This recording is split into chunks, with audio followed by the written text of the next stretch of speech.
is sponsored by Ram Trucks, built to serve.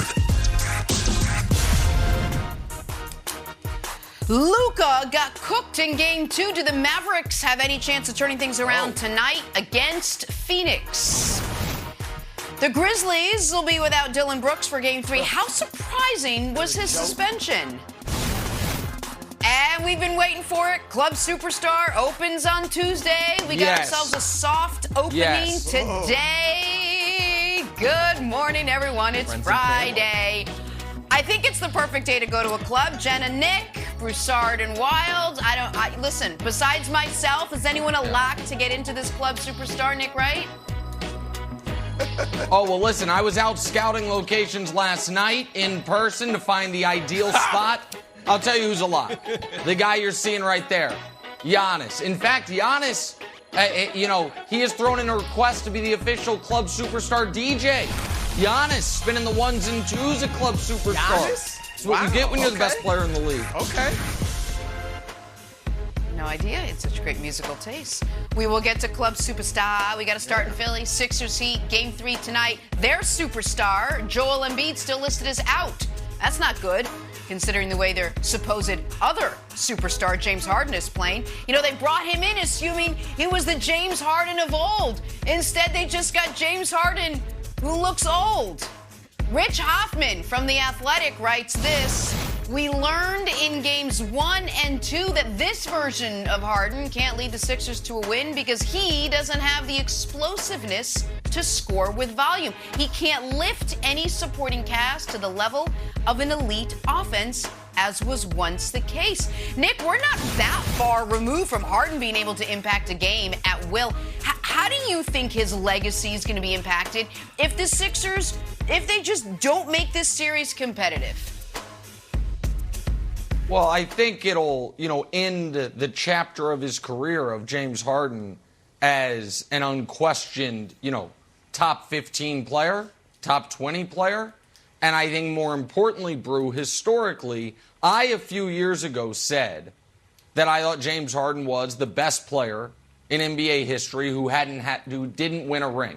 It was him and Elgin Baylor. And that was dead ass wrong. It's just flatly wrong. I was projecting. I was like, well, he's going to continue on this pace. And now, Brew, when we talk about it, let's talk about the guys who don't have rings. Is Harden one of the 5 best guys without a ring?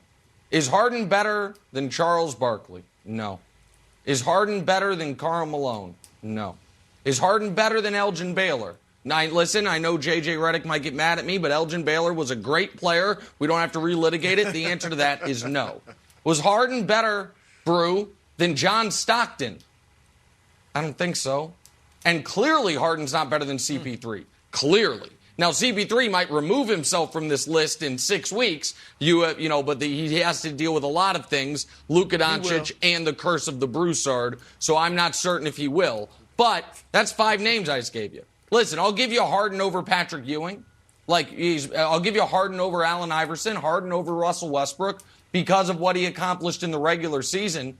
But hell, even Iverson and Ewing had at least a singular playoff season better than anything Harden's put together. I still think his resume overall is better than theirs. So yeah, the legacy, the resume, all of it takes a hit if his time as a truly great player is over before we expect it. Yeah, well, let me say this first, Nick. I do think what Harden's doing now in this playoff series, because that was the question, if they don't make this thing competitive, what he's really hurting is his future. All right, will he get a long-term lucrative contract extension? Because I think that's what he's definitely putting in jeopardy. Maybe if not in the eyes of Daryl Morey, then maybe in the eyes of Philadelphia ownership. So that is in serious jeopardy. His future more so than his past or his legacy that we're talking about. But to go to the question, look, I do think Elgin Baylor is the best player never to win a championship. And I have Barkley and Karl Malone and Chris Paul certainly ahead of Harden. You kind of have Stockton and Malone together all the time. And with Stockton's numbers, steals, assists, he's just light years ahead of everyone else in terms of total steals and assists. So you probably have to put him ahead of Harden too. But so that's the first group. That's the 5. I've got Harden now in that second 5 with Iverson, Patrick Ewing, George Gervin.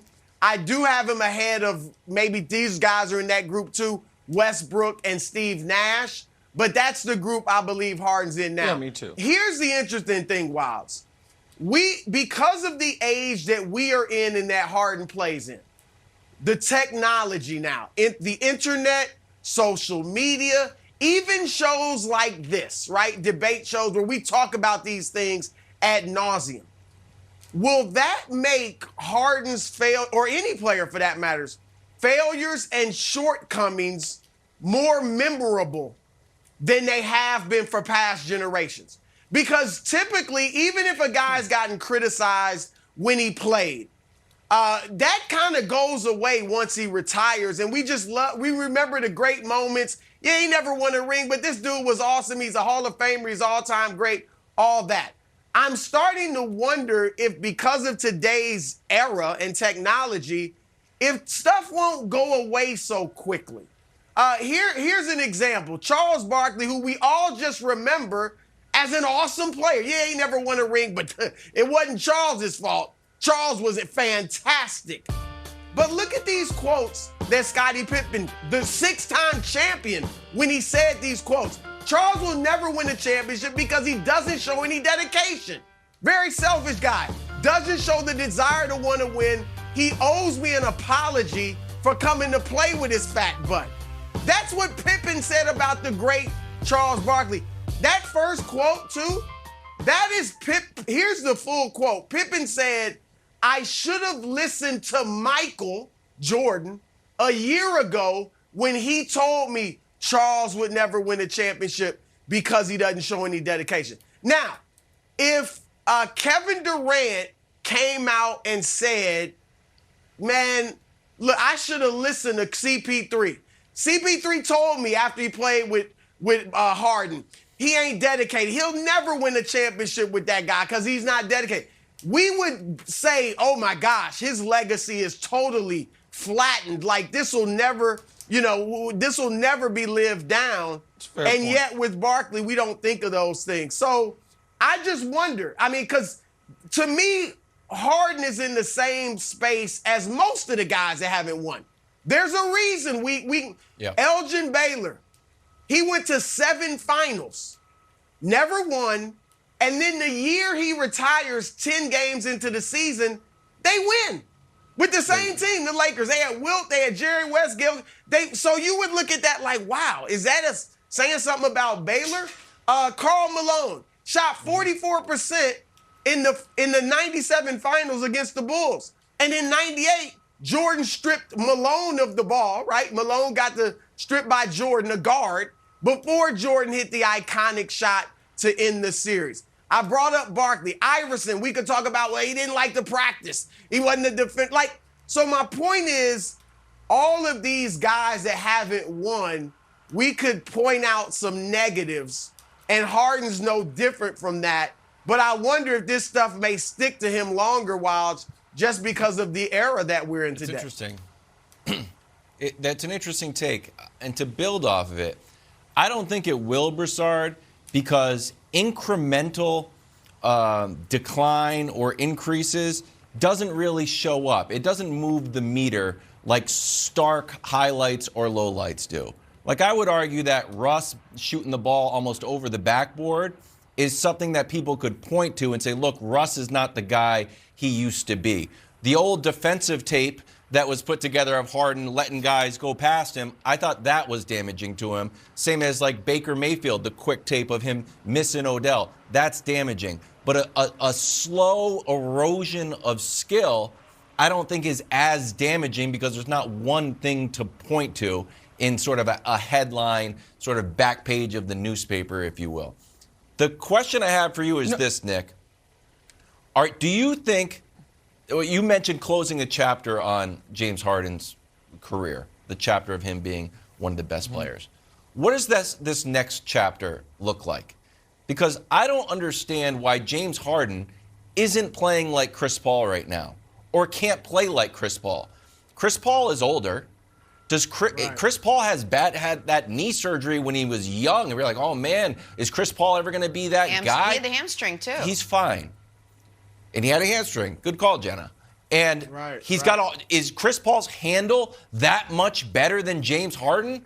I don't think so. Does Chris Paul know more tricks than James Harden? No. I don't think so. No. Passes, I can make a highlight reel of Chris Paul passes and James Harden's passes, and they would work. You could say leadership. Chris Paul has a big advantage. Go ahead. No, it's time, score, situation, understanding. Chris Paul understands the game of basketball in a way like there are, in my lifetime, 4 people that stand out above everybody else. Magic Johnson, Isaiah Thomas, LeBron James, and